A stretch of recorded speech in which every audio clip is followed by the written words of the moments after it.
This is a story of revenge on my cheating wife for betrayal with an old banker. I always thought my marriage to Katie was unbreakable. 13 years together, two kids, and a shared home we built from the ground up. It all felt solid, permanent. Katie was the kind of woman who could light up a room with her smile, and I'd often catch myself marveling at how lucky I was to have her. She worked part time as a graphic designer while I managed a modest family business that had been in my family for two generations. Our life wasn't perfect, of course, but it was ours. Mornings were a blur of packing school lunches and scrambling to make it to work on time. Evenings were filled with laughter around the dinner table, homework help, and quiet moments on the couch after the kids went to bed. But all that changed one fateful morning. It started with a small thing, a cup of coffee. Katie had always been meticulous about her coffee, a splash of almond milk, no sugar. But that morning, as I handed her the mug, she flinched, almost spilling it. Thanks, she mumbled, her eyes darting away from mine. Everything okay? I asked, trying to meet her gaze. Yeah, she said too quickly, her voice betraying her. Just a lot on my mind. I nodded, but the unease in her tone stuck with me. It wasn't like Katie to be so withdrawn. I brushed it off, telling myself that everyone has off days. Later that evening, I found her in the study, her laptop open, the glow of the screen reflecting on her face. She barely noticed me as I walked in. Working late? I asked, leaning on the doorframe. Yeah, she said without looking up. Big project for a client. I approached her desk and kissed the top of her head. Her shoulders stiffened under my touch. Let me know if you need anything, I said, backing away. She gave me a tight smile. I'm good. Over the next few weeks, the cracks in our marriage began to widen. Katie's late nights became more frequent. She started taking more calls in hushed tones, retreating to the bedroom or the backyard whenever her phone rang. Her laughter, once spontaneous and genuine, now felt forced. I wanted to believe her explanations, a demanding client, an important deadline, a colleague going through a crisis. But a nagging feeling gnawed at me, one I couldn't shake. The final straw came when I noticed a new routine in her life. A perfectly curated outfit every Thursday, complete with freshly applied makeup and perfume I hadn't smelled in months. Thursdays were supposed to be her work from home days. One evening, curiosity got the better of me. As Katie showered, I glanced at her phone lying on the nightstand. It was locked, of course, but the notifications told their own story. Can't wait to see you tomorrow. Miss you already. The sender's name? Victor B. My stomach dropped. Victor was a name I'd heard in passing. Katie mentioned him once as a client she was working with on some branding materials. A wealthy banker who had recently moved to town and hired her to design the logo for his firm. I felt like I'd been punched in the gut. The texts were casual enough to be innocent, but they carried a familiarity and intimacy that was unmistakable. The next morning, Katie left the house wearing a pencil skirt and blazer that I'd never seen before. Her usual work-from-home attire of yoga pants and an oversized sweater was nowhere in sight. I waited until she was out of the driveway before I made my move. Logging into the GPS app on her car, I tracked her destination. It wasn't the coffee shop she claimed to be working from. Instead, it was a high-end hotel on the edge of town. The GPS app updated every few seconds, the little blue dot moving steadily closer to the hotel. My mind raced as I grabbed my keys and headed for the door. I arrived at the hotel 20 minutes later, parking in a spot that gave me a clear view of the entrance. And there she was, stepping out of her car, her phone in one hand and a small overnight bag in the other. She stood there for a moment, scanning the area, before a tall man in an expensive suit appeared. Victor. He greeted her with a warm smile, placing a hand on the small of her back as they walked into the hotel together. My heart shattered. The air inside the car felt suffocating, my thoughts clawing at me like ravenous animals.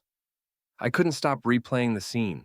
Katie standing so close to Victor, his hand possessively on her back, their shared glance that spoke volumes. The kind of glance that screamed familiarity, intimacy. My pulse thundered in my ears. Every logical argument I conjured that it might be innocent, that I was overreacting, was obliterated by the visceral gnawing truth. This wasn't innocent.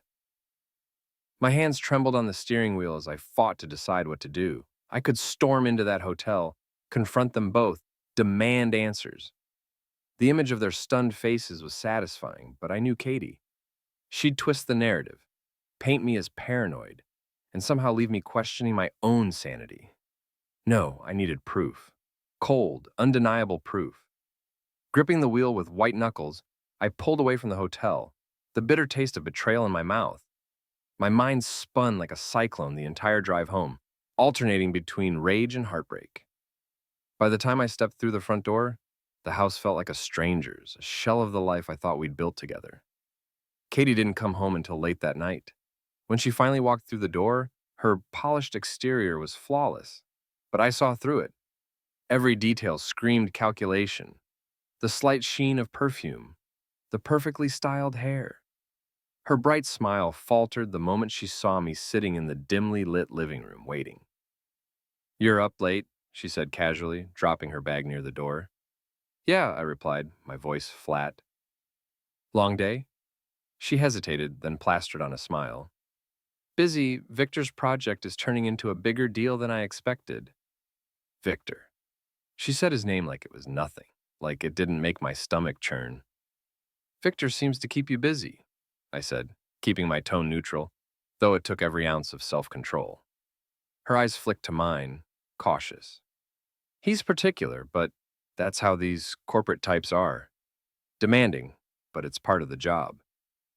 I stared at her, my expression unreadable. Must be nice to have a client so attentive. Something flickered in her eyes, surprise, maybe guilt, but she recovered quickly.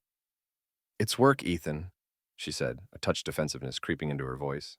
"Anyway, I'm exhausted. I'm going to shower." Without another word, she disappeared upstairs. The moment I heard the water running, I grabbed her bag. My hands shook as I unzipped it, but all I found were the usual items: a laptop, a notebook, pens, no receipts, no letters, nothing tangible. But that didn't mean there wasn't something. I couldn't sit idle anymore. The next morning, while Katie left for another work-from-home day, I contacted a private investigator. It felt surreal, like something out of a bad soap opera, but I didn't care. "I need answers," I told him. The investigator, Jim, nodded knowingly. "I'll get you what you need," he said. The following week was agony. Katie moved through our home like nothing had changed, her cheerful demeanor an infuriating contrast to the storm inside me. Every time she left the house, my mind conjured images of her with Victor, laughing, sharing secrets, or worse. When Jim finally called, his tone was clipped, businesslike. "We need to meet." I met him at a diner on the edge of town, my nerves frayed. He slid a manila folder across the table without a word. My heart pounded as I opened it. The first photo was innocent enough. Katie and Victor sitting at a table, talking. But as I flipped through, the images grew more damning. Katie leaning into Victor, her hand lightly touching his arm. The two of them walking into a hotel together, his hand resting on her lower back. "They've been meeting at the hotel regularly," Jim said, his voice matter-of-fact. "3 times this week alone. It's definitely not business." My throat tightened, the weight of betrayal pressing down on my chest. I felt like I couldn't breathe. Jim studied me carefully. "What do you want to do?" I closed the folder, my hands trembling. "I need to confront her," I said, my voice low. That evening, I waited. I sat at the kitchen table, the folder in front of me, my emotions churning. Rage, heartbreak, humiliation. When Katie walked through the door, she froze. "Hey," she said, her smile faltering. "What's going on?" "Sit down," I said coldly. Her eyes darted to the folder, then back to me. "What's this?" "Open it," I said, sliding it toward her. She hesitated, her hand trembling slightly as she lifted the cover. The moment her eyes landed on the photos, her face drained of color. I I can explain," she stammered. "Explain what?" I snapped. "That you've been sneaking around? That you've been lying to me?" "Go ahead, Katie, explain that." "It's not what it looks like," she said quickly, her voice trembling. "Don't insult me," I growled, my anger boiling over. "I know exactly what this is. I know who he is. And I know what you've been doing." Tears welled in her eyes, but I felt no pity. She had shattered my trust, betrayed everything we'd built. "It wasn't supposed to happen like this," she whispered. "It just got out of control. And now it's out in the open," I said, my voice sharp. "You've destroyed everything, Katie. Everything." She broke down, sobbing into her hands, but I couldn't bring myself to comfort her. The damage was done. Katie's tears lasted only a few moments before her sobs turned into shallow gasps. She wiped her face, straightened her posture, and shot me a glare I hadn't seen before. Cold, calculating, and utterly devoid of the vulnerability she had just displayed. "So, what's your plan?" she asked, her tone sharp. "What are you going to do with these photos?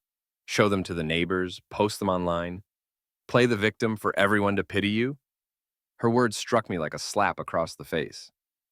"You think I care what other people think?" I shot back, my voice rising. "This isn't about anyone else. It's about you betraying me, betraying our family." Katie scoffed, leaning back in her chair. "Oh, please, don't act like you're some perfect husband. You're boring, Ethan, predictable. Stuck in the same routine, running that small-town business like it's the center of the universe. Meanwhile, I've been stuck playing housewife, wasting my potential." "Wasting your potential?" I repeated, stunned. "We built this life together. Everything I've done has been for you, for our kids." She shrugged, her eyes narrowing. "Well, maybe that's the problem. You've been so busy playing the hero that you didn't notice how unhappy I've been. Victor, he noticed. He sees me for who I am, not just some appendage to your little world." The sheer audacity of her words made my blood boil. "You're unbelievable," I spat. "If you're so unhappy, why not leave? Why lie to my face and sneak around?" Katie leaned forward, a smirk playing on her lips. "Because I don't want to give up everything I've worked for. Do you think I'm just going to walk away from this house, from the life I've built here? No, Ethan, if anyone's leaving, it's you." Her words hit me harder than the betrayal itself. "You're seriously trying to spin this like you're the victim?" I asked, incredulous. "Think about it," she said, her tone icy. "If we divorce, you'll be the one starting over. I'll get the house, the kids, and half of everything you own. Meanwhile, you'll be stuck trying to rebuild your life from scratch. Is that what you want?" I stared at her, my heart pounding in my chest. The woman sitting across from me was a stranger, someone I didn't recognize. "I won't let you take everything," I said firmly. Katie laughed, the sound cold and hollow. "Good luck fighting me in court. Victor's already offered to pay for the best divorce lawyer in the city. Do you really think you stand a chance?" Her words hung in the air, like a noose tightening around my neck. But I refused to let her win, to let her destroy the life I had worked so hard to build. "You've underestimated me," I said, my voice low but steady.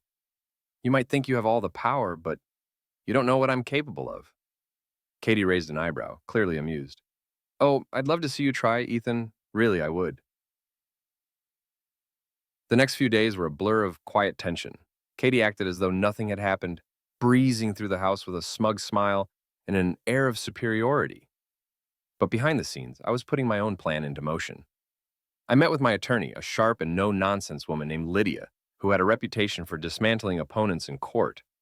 After reviewing the photos and the details of Katie's affair, Lydia assured me that we had a strong case for infidelity, a factor that could tilt the divorce proceedings in my favor. "You need to be prepared for a fight," Lydia warned. "She's going to try to paint you as the bad guy. Stay calm, stay smart, and don't let her provoke you." But staying calm proved to be harder than I expected. Katie wasted no time ramping up her tactics, and her true colors came out in full force. It started with small things. She accidentally deleted files from my work computer, forcing me to redo hours of labor. She spread rumors among our mutual friends claiming I was controlling and emotionally abusive. She even began intercepting mail addressed to me, opening it and discarding anything she deemed irrelevant. The final straw came when she tried to turn our children against me. One evening, as I was helping our youngest with his homework, Katie strolled into the room and sat down beside him. "You know," she said sweetly, "Daddy's going to be leaving soon. But don't worry, sweetie. Mommy will make sure everything stays the same." I froze, my hands clenching into fists. "Katie, can I talk to you in the other room?" I said through gritted teeth. She smiled innocently. "Why? I'm just being honest with him. Kids deserve to know the truth." "Now," I snapped. In the hallway, I rounded on her. "What the hell are you doing?" I hissed. "Preparing them for reality," she said, her expression smug.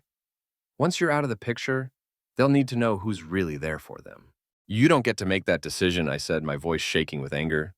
And you sure as hell don't get to use our kids as pawns in whatever game you're playing. Katie crossed her arms, her smile fading. Oh, grow up, Ethan. You're just mad because you're losing control. Face it, you're outmatched. I took a deep breath, forcing myself to stay calm. We'll see about that, I said, turning and walking away. But as I retreated to my room, a single thought burned in my mind. If she wanted a war, I would give her one. The gloves were off. Katie's underhanded tactics only fueled my resolve. Every move she made, every sly comment or manipulative act, drove home one simple fact. I couldn't afford to play by her rules. If she wanted to turn this into a war, she was about to learn just how far I was willing to go. I started gathering everything: bank statements, text messages, emails, and receipts. I combed through years of records, piecing together a financial history that painted Katie as reckless and deceitful. For months, she'd been withdrawing small amounts of cash and transferring money to a separate account I hadn't even known existed. Lydia was ecstatic when I brought her the evidence. This will work in our favor, she said, leafing through the stack of documents. If we can prove she was hiding assets, it could affect the division of property. But Katie wasn't done playing dirty. The next blow came a week later when I received a letter from her attorney. Inside was a laundry list of accusations: emotional neglect, financial irresponsibility, even thinly veiled claims of domestic abuse. It was clear Katie and Victor's expensive lawyer were going for the jugular. I stared at the letter in disbelief. She's really going to stoop this low, I muttered. She's trying to scare you, Lydia said, her tone calm but firm. Stick to the facts. Let her make these baseless claims. It'll only hurt her credibility in court. But it wasn't just the court battle that weighed on me. Katie's relentless campaign to vilify me extended into every corner of our lives.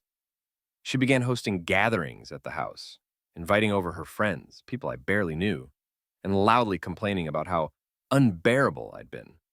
I overheard snippets of their conversations. He's trying to ruin my life. Can you believe he's fighting me over custody? The kids belong with me. I wouldn't be surprised if he was seeing someone on the side. It was like she was rewriting history, erasing the years we'd spent building a life together and replacing them with her own twisted narrative. But the breaking point came one Friday evening. I had just returned home from work when I noticed Katie's car was gone, but the house was oddly quiet. No laughter, no sounds of the kids playing. I checked their rooms, empty. A sinking feeling settled in my gut as I pulled out my phone and called her.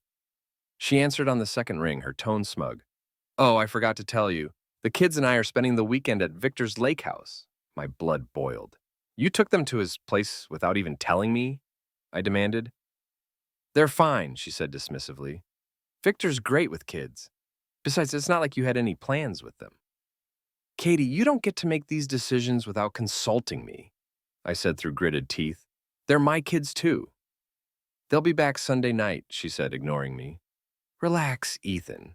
Maybe use the time to reflect on why this marriage fell apart. She hung up before I could respond. I sat there, staring at my phone, the anger simmering just beneath the surface. This wasn't just about us anymore. She was dragging the kids into her twisted game, using them as pawns to justify her betrayal. When she returned that Sunday, I was waiting. The kids ran inside, oblivious to the tension in the air. Katie followed, her sunglasses perched on her head and a self-satisfied smile on her lips. We need to talk, I said, standing in the doorway of the living room. Not now, she said breezily. I'm exhausted. Now, I insisted. She rolled her eyes, but followed me into the kitchen. What is it this time? I don't care what you do with your life, Katie, I said, my voice steady but firm. But you don't get to drag the kids into this mess. Taking them to Victor's without telling me? That's crossing a line. Oh, give me a break, she said, folding her arms. Victor's house is nicer than this place. They had a great time. That's not the point, I snapped. They're already confused enough without you parading your affair partner in front of them. She smirked. Affair partner? Really, Ethan? You're so dramatic. This isn't a joke, Katie, I said, my voice rising. If you keep using the kids like this, I'll make sure the court knows exactly what you're doing. Her eyes narrowed. You think you're the only one who can play this game? Newsflash, Ethan. I hold all the cards. The kids live with me. The house is mine. You're just a guest at this point. Her words hit their mark, but I refused to back down. We'll see about that, I said, turning and walking away. Inside, I was seething. Katie was right about one thing. She was holding all the cards. But I wasn't going to let her win. I spent the next week building my case, working with Lydia to document every underhanded move Katie made. I stayed calm, kept my head down, and focused on the endgame. But deep down, I knew this fight was far from over. Katie's arrogance grew unchecked, like a wildfire, devouring everything in its path. Her smug confidence radiated through every interaction, as if she believed she was invincible. But what she didn't know, what she couldn't see, was how meticulously I was preparing. The following week, I discovered her latest move. She'd opened a credit card in my name. I found out when I received an email alert for an overdue balance on an account I didn't even know existed. The charges were outrageous. Designer clothes, expensive dinners, and even a weekend spa retreat. Livid, I immediately called the credit card company.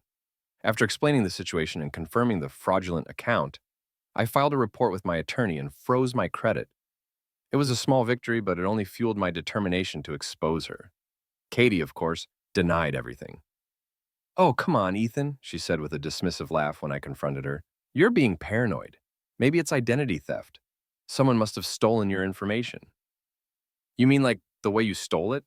I shot back, holding up the account statement. Her name was listed as an authorized user. She shrugged, her smirk unbothered. "I needed it for the kids. You're always so stingy with money, Ethan." "Stingy?" I repeated, my voice incredulous. "You mean responsible? You're unbelievable, Katie. Spare me the lecture," she snapped, her tone venomous. "If you were half as fun as Victor, maybe I wouldn't have needed to use it." The words stung more than I cared to admit, but I refused to let her see the effect they had on me. Instead, I smiled. "Thank you for that," I said calmly. "For what?" she asked, frowning. "For giving me more evidence," I said, turning and walking away. Katie didn't realize it yet, but her reckless behavior was giving me everything I needed. Every misstep, every lie, every outrageous act added fuel to my case. Lydia was thrilled with the mounting evidence. "This paints a clear picture," Lydia said during our latest meeting. "Financial irresponsibility, emotional manipulation, and now fraud. The judge is going to take one look at this and side with you." "Good," I said, my jaw tight, "because I'm not letting her take the kids." Katie's next move, however, was her boldest yet. One afternoon, I returned home to find all my belongings packed into boxes and stacked neatly on the front porch. My clothes, my tools, even my books. Everything had been unceremoniously dumped outside. Katie stood in the doorway, arms crossed and a triumphant smile on her face. "What the hell is this?" I demanded, gesturing to the pile. "Your eviction notice," she said smugly. "I've decided it's time for you to move on. You can pick up the rest of your things tomorrow." "You don't get to decide that," I said, stepping closer. "This is still my house." "Not for long," she said, her tone dripping with condescension. "I've already spoken to my lawyer. With the evidence I have, the court will see that I'm the stable parent. You'll be lucky if you get weekend visits." I clenched my fists, resisting the urge to shout. "You're delusional, Katie. The kids deserve better than this circus you've created." She laughed, a cruel sound that made my skin crawl. "The kids deserve a parent who actually knows how to live, not some boring workaholic stuck in the past. Face it, Ethan, you've already lost." That night, I didn't sleep. Sitting in a cramped motel room with my boxes piled around me, I replayed her words over and over in my mind. But instead of despair, I felt something else rising. Quiet and unshakable resolve.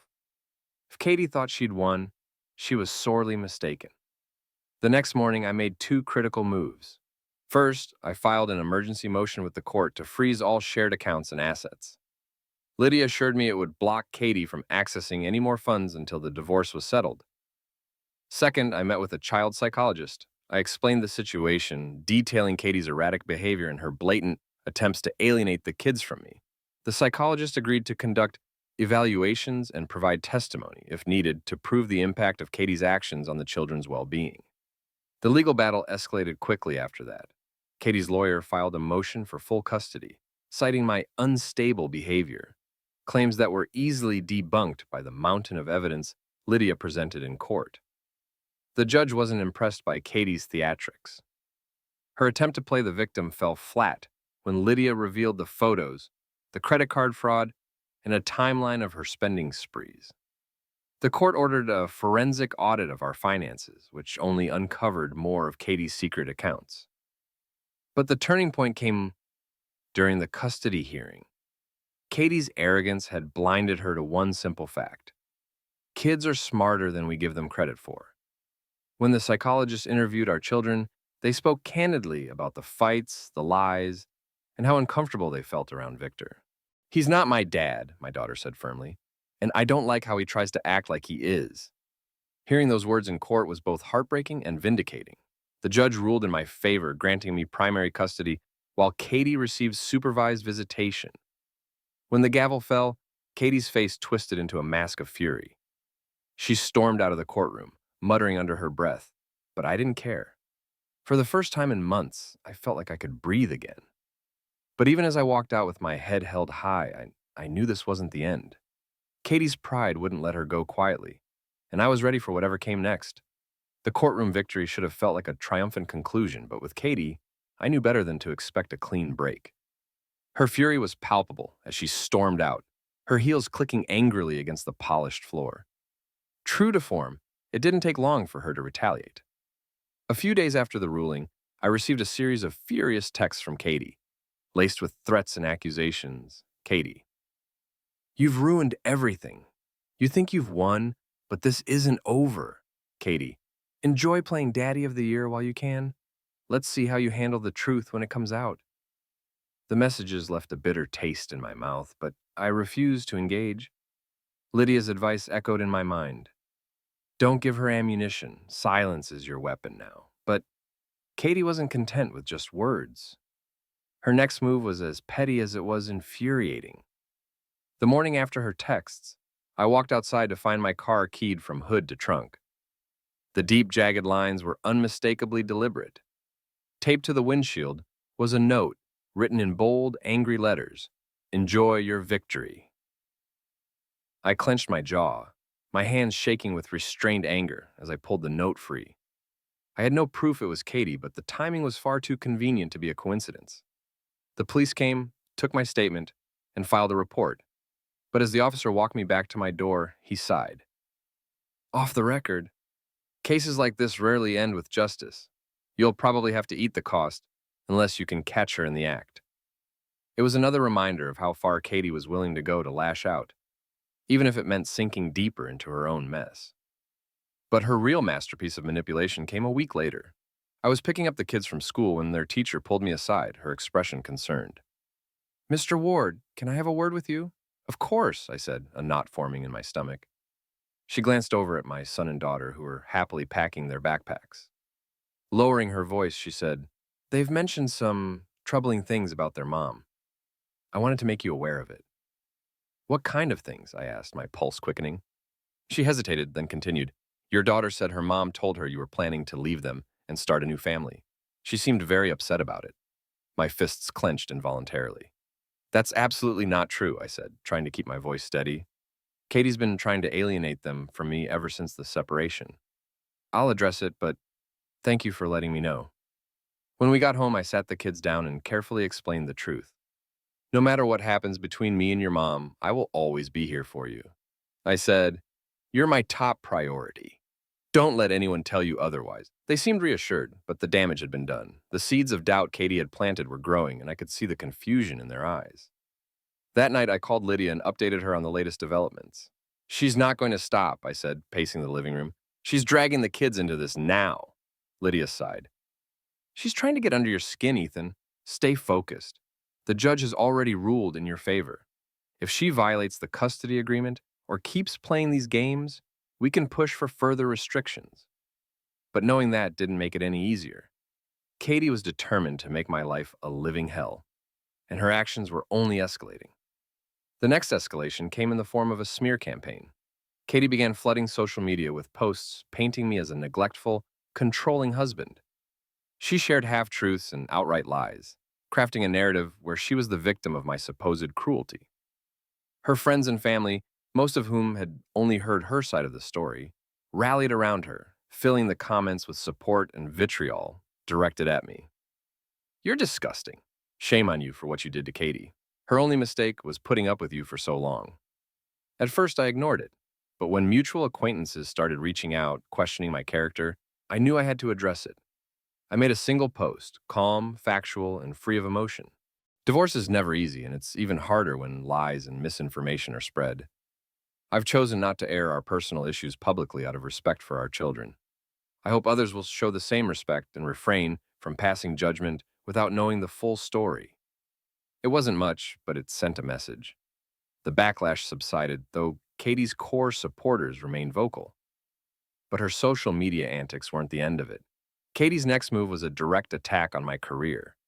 I found out through a client that Katie had been contacting people in my network, spreading rumors about my professionalism and reliability.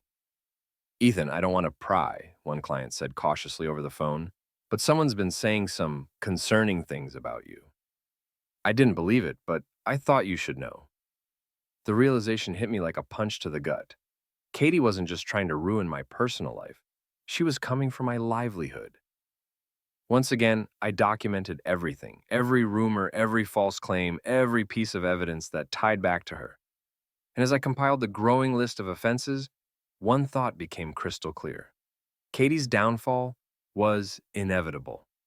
Because no matter how hard she tried to tear me down, she couldn't escape the consequences of her own actions. Victor's visit was Katie's way of testing my limits, but it had the opposite effect. Instead of breaking me, it strengthened my resolve. She was trying to force me into a corner, but I was done reacting. It was time to go on the offensive. First, I filed an official report with the court about Katie's CPS stunt. Lydia assured me that this, combined with her other actions, would show the judge a clear pattern of manipulation and instability. "Her behavior is reckless," Lydia said. "This could push the court to reevaluate her visitation rights entirely." But I wasn't stopping there. I hired a forensic accountant to dig deeper into Katie's financials. If she thought she could siphon money unnoticed, she was about to learn the hard way. The accountant didn't disappoint. Within a week, he uncovered a slew of unauthorized withdrawals from our joint accounts, money that had been funneled into a secret fund under Katie's name. When Lydia saw the report, her smile was cold and sharp. "This is the nail in her coffin," she said. "We'll present this in court as evidence of financial misconduct." Meanwhile, Katie was doubling down on her attempts to alienate the kids. She started sending them gifts, expensive electronics, designer clothes, all conveniently labeled as from Mom and Victor. At first, the kids were excited, but it didn't take long for the shine to wear off. My daughter Emma came to me one night, her face troubled. "Dad," she said, hesitating at the door to my home office. "What's up, sweetie?" I asked, setting down my pen. She stepped inside, clutching a new tablet in her hands. "Mom said this was from her and Victor, but I don't really want it. Is that bad?" I frowned, motioning for her to sit down. "Of course not," I said gently. "Why don't you want it?" Emma hesitated, then shrugged. "It just feels weird, like they're trying to buy us or something." Her words hit me harder than she realized. I leaned forward, placing a hand on her shoulder. "Emma, you don't have to take anything you don't want," I said firmly. "And no one can buy your love. Not Mom, not Victor, not anyone." She nodded, her eyes shining with unshed tears. "Thanks, Dad." Katie's gifts might have been flashy, but they couldn't replace the bond I'd built with my kids. And that was something she couldn't destroy, no matter how hard she tried. But her next move wasn't about the kids. It was aimed squarely at me. One evening, I received a call from my office manager, Carol. "Ethan," she said, her voice urgent, "we've got a problem." "What kind of problem?" I asked, already bracing myself. "Someone's been spreading rumors about you," she said. "Clients are calling, asking if you're being investigated for fraud." My stomach dropped. "Fraud?" Carol sighed. "I don't know where it's coming from, but it's bad. We've already lost 3 accounts this week." Katie. It had to be. The next day, I called a meeting with my staff, addressing the rumors head on. "I don't know who's behind this," I said, "but I promise you it's all lies. We're handling it, and the truth will come out." Privately, I hired a PR consultant to help manage the fallout. They worked quickly, reaching out to clients and issuing statements to reassure them. Within days, the damage was contained, but the experience left me shaken. Katie's vendetta was getting out of control, and it was clear she wouldn't stop until she had nothing left to lose. The tipping point came at our next court hearing. Katie arrived with Victor in tow, both of them dressed to the nines. Her lawyer presented their appeal for custody, painting Katie as a devoted mother and me as an overbearing, unfit parent. But Lydia was ready. She presented the forensic report, the CPS findings, and a timeline of Katie's actions. Every lie, every scheme, every manipulation. She didn't just poke holes in Katie's narrative, she tore it apart. The final blow came when the judge addressed Katie directly. Your behavior has shown a clear disregard for the well-being of your children, he said. Your attempts to undermine their father and manipulate this court will not be tolerated. Katie's face went pale, her composure cracking for the first time. The judge's ruling was swift and decisive. Katie's visitation rights were suspended indefinitely, pending a psychological evaluation. Victor leaned over to whisper something to her, but she shook her head, her eyes wide with panic. As I left the courtroom, a sense of relief washed over me. It wasn't the end. Katie would likely try to fight back. But for now, the kids were safe, and her reign of chaos had been curtailed. Outside, Emma and my son, Jake, ran up to me, their smiles brighter than I'd seen in weeks. "Does this mean we're staying with you, Dad?" Jake asked, his voice hopeful. "It does," I said, kneeling to hug them both. "We're going to be okay." And for the first time in a long while, I believed it. But as we drove home, I couldn't shake the feeling that Katie wasn't done yet. She was too vindictive, too spiteful to let this go.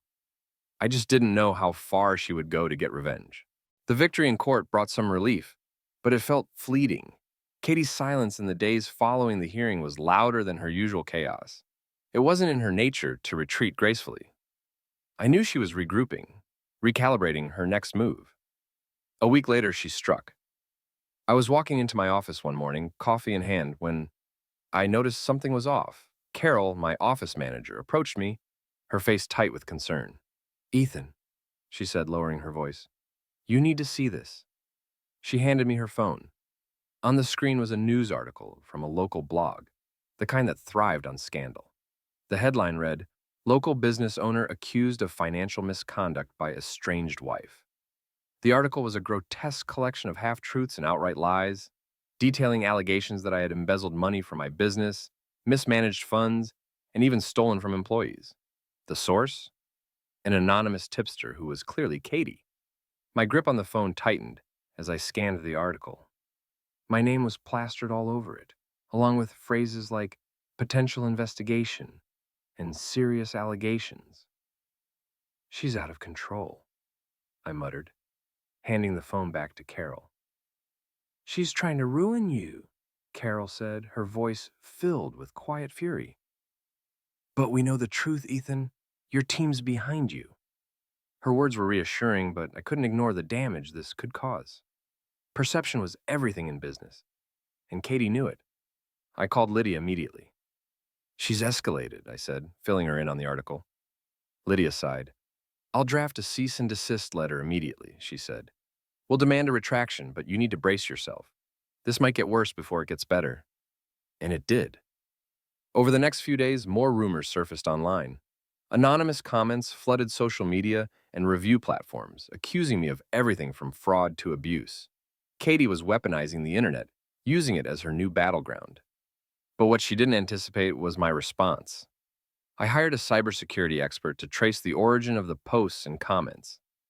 Within 48 hours, we had undeniable proof that most of them came from Katie's devices. Armed with this evidence, Lydia filed a motion with the court, accusing Katie of defamation and harassment. When Katie was served with the new legal notice, she lost whatever shred of composure she had left. She showed up at my house unannounced, banging on the door with such force that the kids ran to their rooms, frightened. I opened the door, keeping it partially closed, and stared at her. "What do you want, Katie?" I asked coldly. "You think you can do this to me?" she hissed, her voice trembling with rage. "You think you can turn the court against me and ruin my life? You did that all by yourself," I replied, keeping my tone steady. "Now leave or I'll call the police," she laughed bitterly. "You think this is over? You have no idea who you're messing with, Ethan." I shut the door in her face and called the police anyway. By the time they arrived, Katie was gone, but the encounter left me shaken. The next day, Lydia informed me that Katie's lawyer had dropped her as a client. She's spiraling, Lydia said. The court's going to see her for what she is, vindictive and unstable. But even as I gained the upper hand legally, I couldn't shake the fear that Katie's desperation would lead her to do something truly reckless. And I was right. A month later, on a crisp autumn morning, I woke up to the sound of sirens outside my house. Groggy and confused, I stumbled to the window and froze. My car was engulfed in flames. I rushed outside, my heart pounding, as firefighters worked to extinguish the blaze. The smell of burning rubber and gasoline filled the air. A police officer approached me, his expression grim. "Do you have any idea who might have done this?" he asked. I didn't even hesitate. "My ex-wife," I said. The officer nodded, taking down notes. "We'll investigate, but arson cases can be tricky without witnesses or surveillance footage." Luckily, I had anticipated something like this. I had installed security cameras around the house weeks earlier, and when I reviewed the footage, there she was, Katie in the dead of night, pouring gasoline on the car and striking a match. I handed the footage over to the police, who moved swiftly to arrest her. When she was taken into custody, I felt a strange mix of relief and sadness. This was the woman I had once loved, the mother of my children, reduced to a vindictive, self-destructive shell of who she used to be. Katie's arrest marked the beginning of the end. The court ruled in my favor once again, granting me sole custody and issuing a permanent restraining order against her. Victor disappeared from her life shortly after, likely unwilling to deal with the fallout of her implosion. For the first time in years, peace returned to my life. The kids and I focused on rebuilding, creating new routines, and finding joy in the small things. Emma started excelling in art, and Jake joined the school soccer team. Slowly but surely, the shadow Katie had cast over our lives began to lift. One evening, as we sat around the dinner table, Emma looked up at me and said, "Dad, are we safe now?" I smiled, my chest tightening with emotion. "Yes, sweetheart," I said. "We're safe." And for the first time, I truly believed it.